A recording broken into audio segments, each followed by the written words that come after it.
कभी आपने सोचा है कि अगर भारत की आज़ादी की लड़ाई का नेतृत्व महात्मा गांधी के बजाय एडोल्फ हिटलर जैसे व्यक्ति के हाथ में होता तो क्या होता?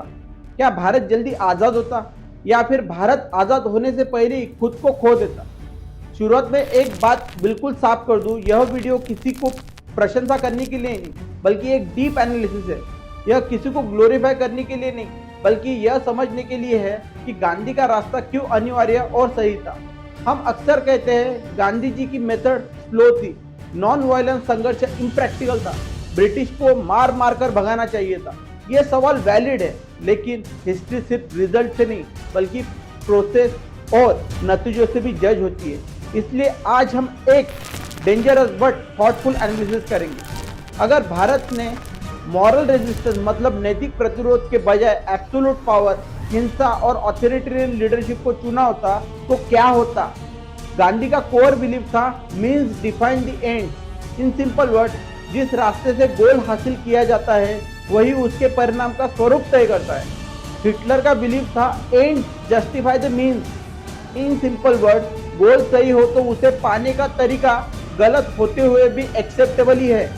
यह सिर्फ फिलोसफी का डिफरेंस नहीं, यह सिविलाइजेशन का भी डिफरेंस है।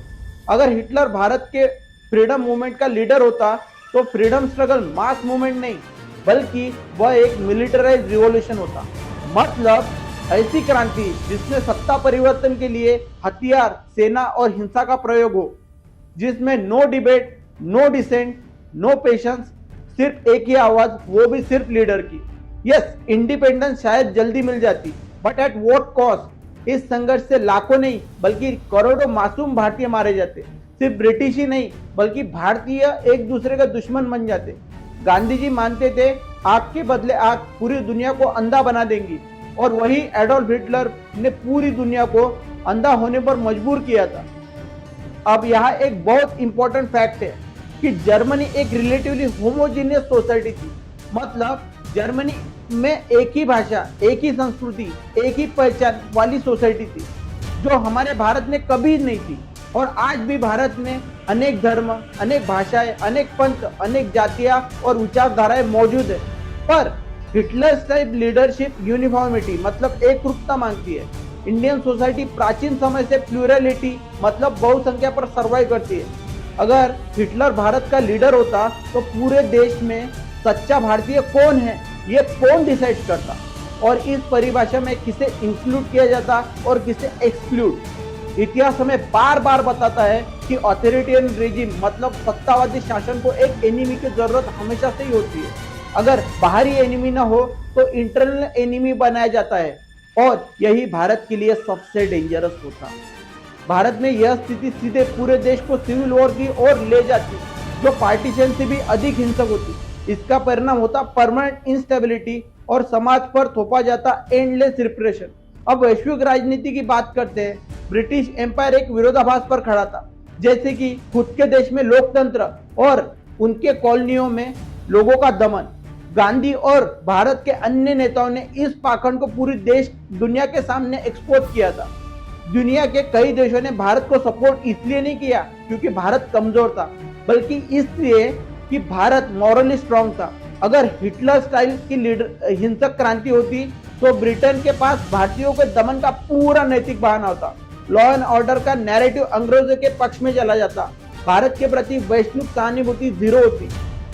इंडिया एक फ्रीडम मूवमेंट नहीं बल्कि टेरर प्रॉन इंसर्जेंसी यानी फेल्ड स्टेट के रूप में देखी जाती। एंड रिमेंबर, अंतरराष्ट्रीय राजनीति में नैतिक वैधता सैन्य बल से अधिक समर्थन देती है। चलो मान लेते हैं अंग्रेज देश छोड़कर चले जाते और भारत को इंडिपेंडेंस मिल जाती, तो सवाल यह है कि फ्रीडम मिलने के बाद भारत कैसा होता? यही सबसे क्रिटिकल और इम्पोर्टेंट क्वेश्चन है, क्योंकि असली कीमत आजादी से पहले नहीं, आजादी के बाद चुकाई जाती है।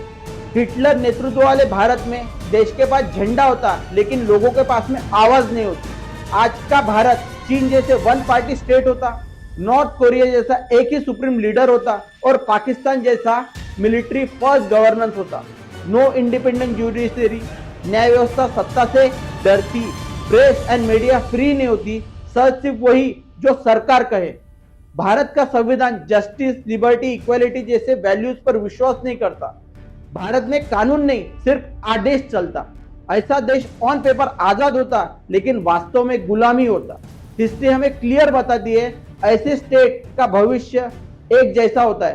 फर्स्ट, कल्ट ऑफ पर्सनैलिटी, जहां नेता राष्ट्र बन जाता है। सेकंड, इंटरनल परजेस, जहां अपने ही लोग दुश्मन घोषित किए जाते हैं। थर्ड, फियर बेस्ड डोमिनेंस, जहां सम्मान नहीं, सिर्फ डर होता है। और अंत में इवेंचुअल कोलैप्स या परमानेंट डिप्रेशन।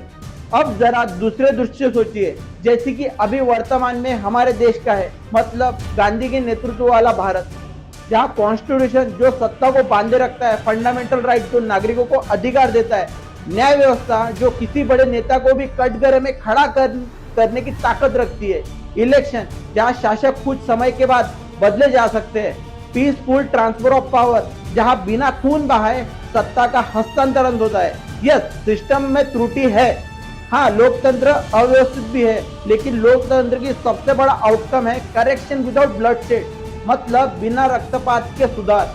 और शायद यही सभ्यता और बर्बरता से के बीच का बड़ा अंतर है। अगर इन शॉर्ट में समझे तो हिटलर बिलीव करता था कि पावर क्रिएट्स लेजिटिमेसी, मतलब सत्ता के बल पर अधिकार और वैधता जबरन स्थापित की जा सकती है। परंतु गांधी जी ने साबित किया कि लेजिटिमेसी क्रिएट्स पावर, मतलब नैतिक वैधता से रियल पावर जन्म लेती है। यही फर्क है दोनों में।